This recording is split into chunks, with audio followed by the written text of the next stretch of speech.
Selamat sejahtera. Nama saya Dina Steven. Grup saya terdiri daripada 4 orang, iaitu Encik Nagatisan, Cik Pravina dan juga Cik Tan Dweja. Tajuk perbentangan kami adalah Cognitive Behavioral Therapy.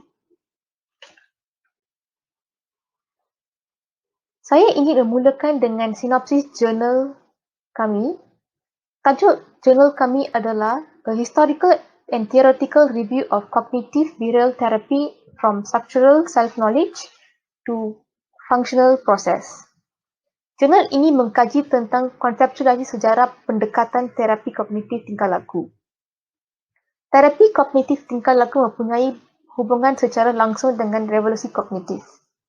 Dalam jurnal ini, gelombang kedua terapi kognitif dibincangkan dari segi terapi kognitif tradisional, iaitu Standard Cognitive Therapy, dan juga Constructivist Cognitive Therapy. Kedua-dua terapi ini berkongsi konsep konseptualisasi faktor psikopatologi sebagai struktur superordinate kandungan kognitif keupayaan diri. Selain itu, jurnal ini juga membincangkan kemunculan gelombang ketiga pendekatan CBT yang memberi fokus kepada proses.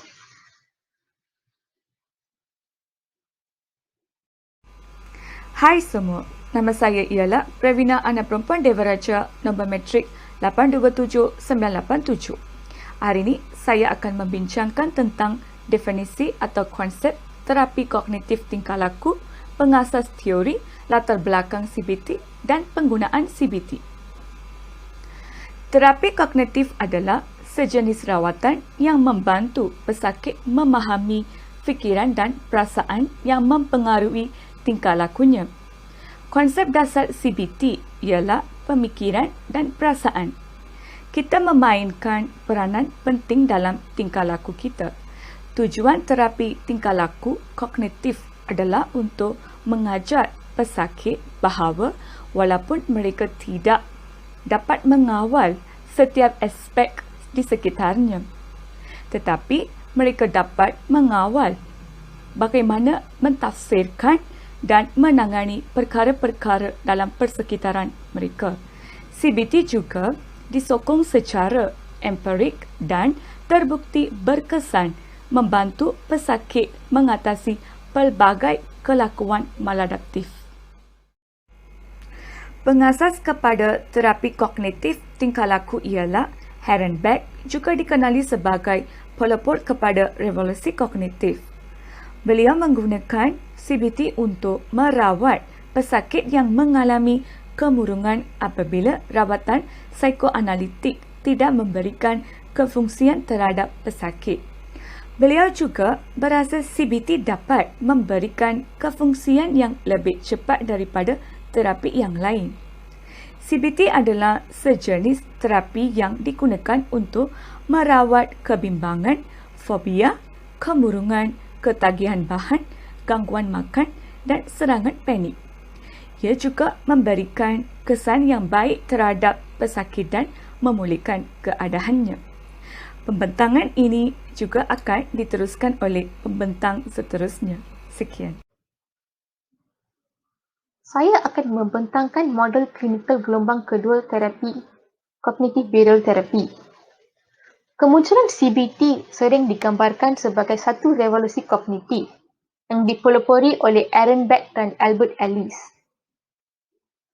Kemunculan gelombang kedua adalah akibat daripada ketiadaan pengantara kognitif di gelombang pertama.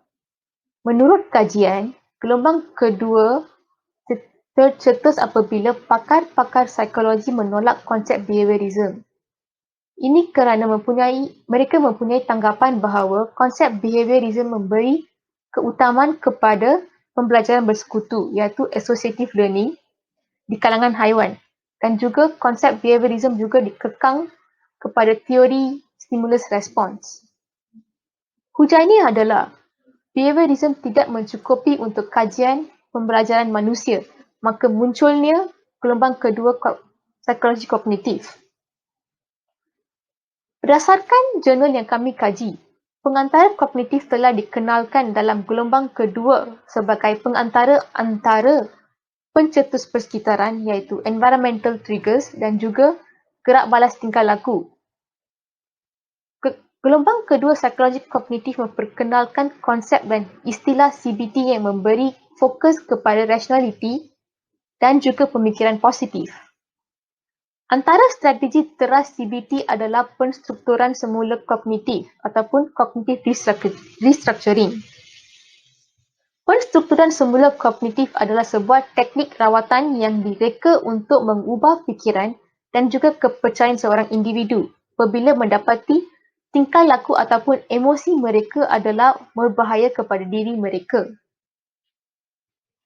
Selain itu, gelombang kedua psikologi kognitif juga menekankan peranan kognitif dalam gangguan klinikal ataupun clinical disorders. Kemunculan CBT dan kognitif terapi dalam gelombang kedua berjaya merawat pelbagai gangguan psikiatrik yang kompleks termasuk kemurungan, panic disorder, obsessive compulsive disorder dan juga PTSD.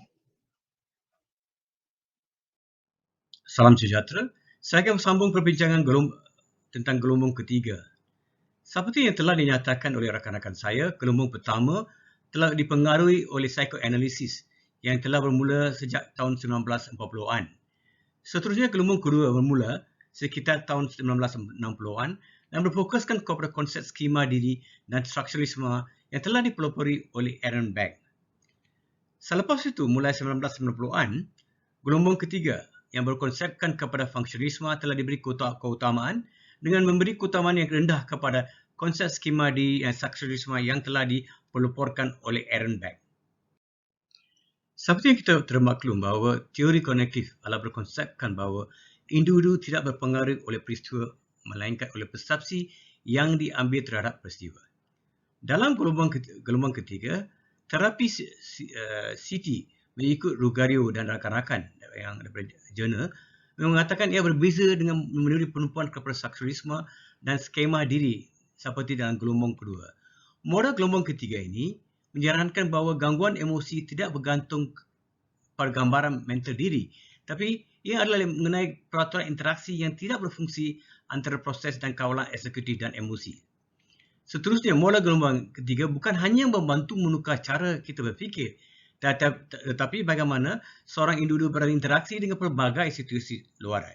Sebab itu terapi dalam model gelombang ketiga ini adalah berbeza kalau dibanding dengan terapi yang dikemukakan dalam model gelombang kedua. Perbezaan yang nyata yang kita boleh bandingkan dengan gelombang kedua dengan gelombang ketiga CBT ialah gelombang ketiga memberi penumpuan kepada kesihatan mental keseluruhan seorang individu, manakala gelombang kedua hanya menumpukan kepada disfungsi kognitif seseorang. Perbezaan kedua, seperti yang dinyatakan dalam carta minda ini, gelombang ketiga memberi penumpuan kepada masalah individu secara holistik dari perspektif kerohanian, fizikal dan psikologikal yang saling berhubung kait dalam menyelesaikan masalah mereka, manakala gelombang kedua hanya fokus kepada masalah individu tertentu. Perbezaan ketiga dalam gelombang ketiga yang menumpukan kepada konteks, proses dan fungsi masalah dari segi pengalaman dan perasaan seseorang, manakala gelombang kedua hanya pada individu melihat ataupun mengenali masalah tertentu itu. Perbezaan akhir di antara gelombang ketiga dengan kedua adalah yang menumpukan kepada kemahiran penyelesaian pelbagai masalah seperti penumpuan kepada kemahiran interpersonal, kerohanian, kesedaran dan penerimaan dibanding dengan gelombang kedua yang fokus kepada penyelesaian masalah tertentu seseorang. Gelombang model ketiga telah melahirkan pendekatan-pendekatan ataupun alternatif baru untuk melihat dan menangani apa yang disebut sebagai kognisi tidak rasional atau tidak sesuai. Di antaranya menggunakan pendekatan aspek kerohanian dalam CBT untuk merawat mereka yang punya kepercayaan yang dalam agama. Kemudian terapi kognitif berasaskan kepada kesedaran ataupun dikenal sebagai MBCT adalah sejenis psikoterapi yang melibatkan gangguan terapi kognitif yang menggunakan meditasi dan menumpukan kepada apa yang disebut sebagai mindfulness. Ketiga, terapi yang menekankan kepada penerimaan isu semasa yang membawa kepada kebenaran yang akan melegakan perasaan seseorang yang sebagai acceptance terapi. Keempat, meditasi. Meditasi merupakan satu cabang baru yang dikenalkan dalam CBT dalam rawatan untuk menenangkan pemikiran seorang individu. Seterusnya, tema interpersonal. Tema interpersonal ini menekankan kepada aspek perhubungan di antara seorang individu dengan individu lain ataupun dengan ahli keluarganya. Dan tema ini telah dikaitkan dengan CBT untuk menyelesaikan masalah-masalah yang dihadapi dalam disfungsi mental. Dan akhir sekali adalah terapi yang menekankan kepada perhubungan terapeutik, iaitu di mana perhubungan di antara konselor dan juga dengan klien, kita menekankan kepada perhubungan yang baik. Dengan ini, hasil daripadanya ialah rawatan yang diberi kepada individu itu lebih positif dan lebih menggalakkan. Model gelombang ketiga menyarankan bahawa gangguan emosi tidak bergantung kepada gambaran mental diri, tapi ia adalah mengenai peraturan interaksi yang tidak berfungsi antara proses dan kawalan eksekutif dan emosi. Pendekatan model gelombang ketiga boleh dibagikan kepada dua bahagian, iaitu pendekatan top-down dan pendekatan bottom-up. Secara fisiologinya, bahagian asas otak manusia juga dikenali sebagai bahagian bawah otak, tumbuh pertama semasa dalam rahim. Fungsinya adalah bahagian automatik yang tidak balas terhadap ancaman terdapat di bahagian otak ini. Otak manusia ini akan terus berkembang, khususnya otak bahagian atas, sehingga peringkat dewasa. Bahagian atas otak adalah yang terakhir berkembang dan dikenali sebagai neokorteks. Ia juga dikenali sebagai otak pemikiran ataupun kognitif. Pendekatan bottom-up menggunakan bahagian otak bawah, proses kawalan emosi, manakala pendekatan top-down melibatkan proses kawalan metakognitif yang melibatkan otak bahagian atas. Pendekatan top-down menumpukan kepada proses kawalan metakognitif. Definisi metakognitif ialah kita memfikirkan apa yang kita fikirkan. Inilah bahagian yang akan membuat perancangan dan cara-cara untuk mencapai matlamat kita. Dalam pendekatan top-down, ada 3 intervensi terapeutik penting, iaitu fokus pemikiran, attention focus, iaitu apa yang kita bagi penumpuan yang lebih dalam pemikiran kita dan mengabaikan perkara lain walaupun relevan. Jadi dalam terapeutik, kita kena mengalihkan fokus attention seseorang itu kepada perkara yang lain. Intervensi terapeutik kedua adalah kepercayaan mental seorang individu terhadap kesihatan mental dia. Contohnya, dia percaya bahawa kalau dia risau tentang satu perkara, dia dapat menyelesaikan masalah dia. Intervensi terapeutik ketiga iaitu retribution and declarative, iaitu memikirkan cara-cara alternatif lain yang berasaskan pengalaman yang berlepas. Kalau pengalaman lepasnya tidak bersesuaian, maka cara alternatif yang lain ini mungkin tidak akan wujud untuk diri dia. Inilah antara terapeutik intervention yang terdapat dalam top-down approach. Pendekatan bottom-up menumpukan kepada proses kawalan emosi. Pemprosesan ke bawah adalah penjelasan mengenai persepsi yang bermula dengan rangsangan masuk dan bekerja ke atas sehingga representasi objek terbentuk dalam fikiran kita. Proses ini menunjukkan bahawa pengalaman persepsi kita sebelumnya bergantung pada rangsangan diri yang kita kumpulkan hanya menggunakan data yang tersedia dari diri kita. Intervensi terapeutik dalam proses kawalan emosi melibatkan proses ini. Contoh-contoh intervensi yang digunakan dalam pendekatan bottom-up ialah role-playing. Role-playing dapat membantu seseorang mengatasi tingkah laku yang berbeza dalam situasi yang berpotensi sukar untuk dia, yang membawarkan senario yang mungkin dapat mengurangkan rasa takut. Terapeutik intervensi yang kedua ialah pembelajaran semula pengalaman biasanya dalam kes-kes yang trauma di mana ia digunakan untuk seseorang mengatasi perasaan takutnya. Intervensi terapeutik ketiga tentang pendedahan semula kepada pelbagai pengalaman dalam kes-kes fobia membantu seseorang mengatasi masalah fobianya. Intervensi terapeutik yang akhir sekali untuk pendekatan bottom-up ialah pengesahan emosi validation adalah proses belajar, memahami dan menyatakan penerimaan terhadap pengalaman emosi orang lain. Dengan ini saya mengakhiri persembahan saya dan serahkan kepada rakan seterus untuk membuat kesimpulan. Sekian, terima kasih. Terapi kognitif dikembangkan oleh Albert Ellis dan Aaron T. Beck dalam revolusi kognitif. Menurut Beck, terapi kognitif merupakan sesuatu terapi yang berdasarkan pemahaman pengetahuan diri terhadap sesuatu keadaan. Menurut kajian-kajian, Terapi kognitif dibuktikan sangat berkesan dalam merawat kemurungan, gangguan kebimbingan, fobia sosial dan pasca trauma. Dalam psikoterapi kognitif gelombang kedua, terapi kognitif dan konstruktivis menerangkan psikopatologi sebagai bahan kognitif sistemik yang berdasarkan kepercayaan diri, skema diri dan organisasi kepribadian dan sebagainya. REBT pula diperkenalkan oleh Albert Ellis. Dalam masa itu, REBT merupakan berdasarkan mekanisme keturunan. Tetapi REBT dengan terapi kognitif mempunyai persamaan. Kedua-dua terapi ini mempunyai kesamaan, iaitu kedua-dua terapi ini memperkenalkan aspek klinikal.